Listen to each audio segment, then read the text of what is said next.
For a long time now, something strange has been happening. It is quiet, it is slow.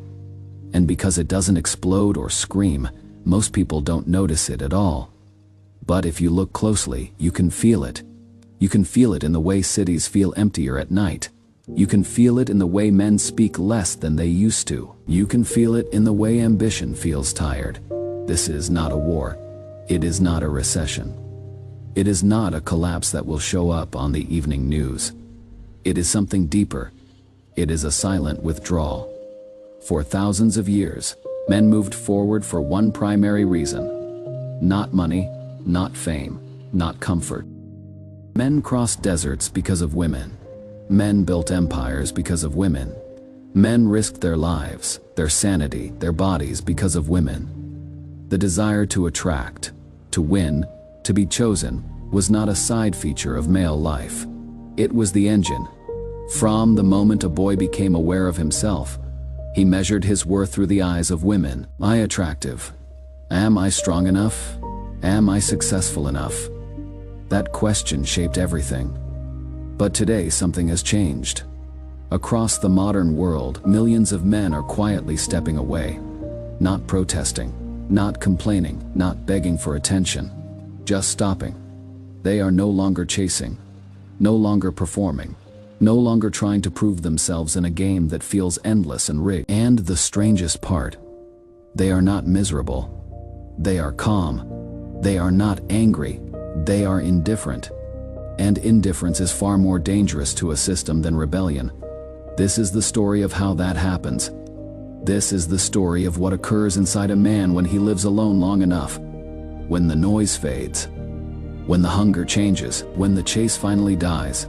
If you have felt your desire fading, your motivation shifting, your priorities rearranging, do not panic. You are not broken. You are changing. And once you understand this transformation, you will never see yourself the same way again. To understand why men stop chasing, we must first understand why they chase so desperately in the first place. Men are not romantics by nature. They are hunters of uncertainty. The pursuit of women was never about love stories and sunsets. It was about chemistry, dopamine. The male brain is wired to crave uncertain rewards, not guaranteed ones, not impossible ones, uncertain ones. That is why gambling is addictive. That is why video games hook you. That is why dating apps are psychological weapons. You swipe, maybe you match. Dopamine, you send a message. Maybe she replies, dopamine, you go on a date. Maybe it goes somewhere, dopamine. Every step is a lever pull. The anticipation is the drug, not the outcome. For the average man, this loop becomes his entire identity. His confidence rises and falls based on attention. His mood depends on texts. His sense of worth is outsourced. He becomes a man waiting for approval, waiting for desire, waiting for a signal that he matters. As long as he is surrounded by noise, roommates, parties, work, social pressure, this addiction is constantly reinforced. Go out, meet someone. Don't be alone. Don't be weird. Don't be left behind. But then something happens. Might be a breakup. Maybe a divorce. Maybe relocation. Maybe exhaustion. The man ends up alone.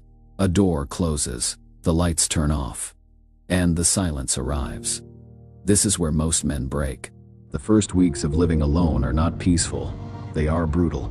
Friday night at home feels heavy. The walls feel closer. The clock ticks louder. Your mind starts talking, and it does not stop. Every instinct screams that something is wrong, that you are being left behind by the tribe, that you are failing as a man. The loneliness feels physical, like pressure on the chest. Most men cannot tolerate this phase. They drown it with noise. They turn on televisions just to hear voices. They drink, they scroll, they swipe, they chase anything that will silence the discomfort. They lower standards, they accept chaos.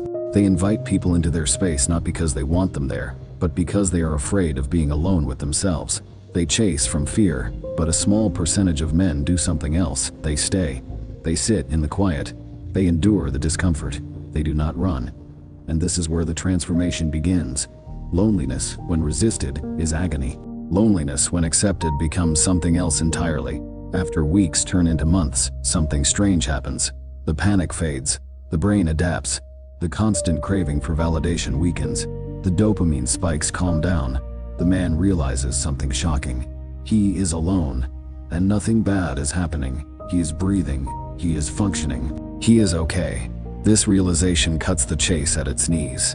Because once a man understands that being alone is survivable, even comfortable, fear loses its grip. And when fear leaves, clarity enters. The man begins to notice his environment. The silence is no longer threatening. It is clean. He notices how calm the air feels, how still mornings are, how uninterrupted time feels luxurious. He begins to realize something he never noticed before. His space reflects his mind. When women were present, his space was compromised. Objects multiplied, schedules bent, energy scattered. Not because women are evil, but because two realities collide. When you live alone long enough, your life becomes precise. You wake up when you want. You eat what your body needs. You play the music you like. You leave projects unfinished without guilt. Your home becomes a controlled environment, and control creates peace. Peace becomes addictive. You start waking up earlier. You start training harder. You start thinking clearer, not to impress anyone, not to escape anything, but because you feel good. And once peace becomes your baseline, the idea of chasing chaos feels insane. Why would you leave a calm, ordered life to enter uncertainty, expense, emotional negotiation, and constant evaluation? From distance comes perspective. When you are inside the dating game, you cannot see it clearly. You are too busy reacting. But from solitude, the picture sharpens. The man starts observing. He watches his friends settle down. He notices how often they compromise themselves. He sees how their energy drains. He notices how much modern dating demands and how little it gives in return. Social media removes mystery. Expectations grow. Entitlement expands. When he was hungry, he ignored these signs. A starving man does not critique food. But now he is fed by his own purpose. He looks at attraction differently. Not, do I want her? But, what will this cost me? Time, money, focus, peace. He simulates the future. The texts, the misunderstandings, the emotional labor, the negotiations. And he realizes something uncomfortable.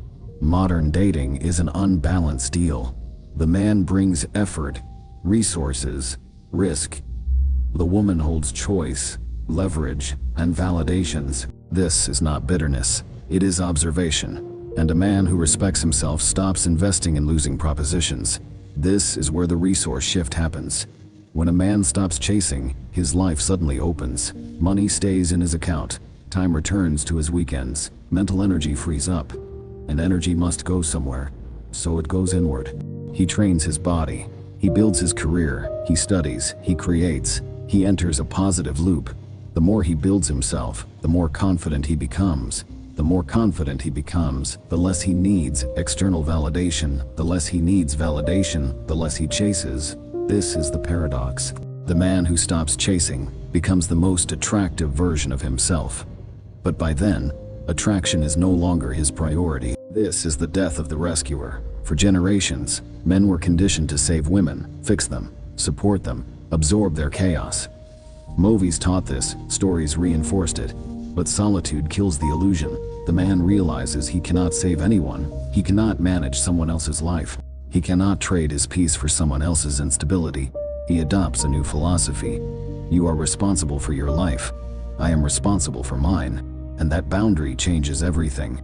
He stops giving free attention. He stops emotional labor without return. He stops performing. This confuses people, especially those who rely on attention. But he does not explain himself. He does not argue. He simply withdraws. And now, before we go further, pause here for a moment. If anything I've said so far feels familiar, if you felt this shift happening inside you, this channel is made for you. Take 1 second. Like this video. Subscribe. Not for motivation, but for clarity. Because what comes next is where most men get lost. The final objection always appears. What about sex? This question reveals misunderstanding. The man who lives alone long enough learns the difference between need and urge. Food is a need. Air is a need. Sex is not. Sex is energy, and energy can be redirected. When not wasted on chasing, it becomes drive, ambition, focus. The man learns discipline over impulse. He observes desire without obeying it. He realizes that much of sexual hunger is boredom, stress, or anxiety wearing a mask. And once controlled, that energy becomes power. He also realizes something practical. In the modern world, sex is abundant. Commitment is costly, and he refuses to overpay. He separates biology from identity. He controls desire instead of letting it control him. This creates something rare. A man who wants nothing, and a man who wants nothing cannot be manipulated. Eventually, he becomes invisible in the best way. He moves through life without playing status games. He works, he trains, he builds, he does not posture, he does not compete for attention. He is not trying to be seen. And paradoxically, this makes him noticeable. Women sense this detachment. It unsettles them because thirst is predictable. Detachment is not. If games are played, he disappears. Not dramatically, quietly. He returns to his life. He has discovered the ultimate leverage, the ability to walk away. This is not hatred of women. It is self-respect. It is not loneliness. It is fullness. Loneliness is lacking self. Solitude is abundance of self. The man who stops chasing has filled his own cup. He is open but guarded, available but selective. He does not chase, he invites. If someone brings peace, they may enter. If they bring noise, they stay outside. And if no one enters, he is still complete, because he has already won the only game that matters. Mastery of self. If this video is hitting a little too close to home, pause for a second and ask yourself why. Most people will keep scrolling because it feels uncomfortable. But you stayed. That already says something about you. So before the next part reveals what this pattern does to your future, take one quiet action. Like this video so it reaches people who need to hear it but don't know how to ask. And subscribe, not because of algorithms, but because the next video will explain what happens after awareness. And missing that part is how people stay stuck for years. Stay with me. The most important part is coming next.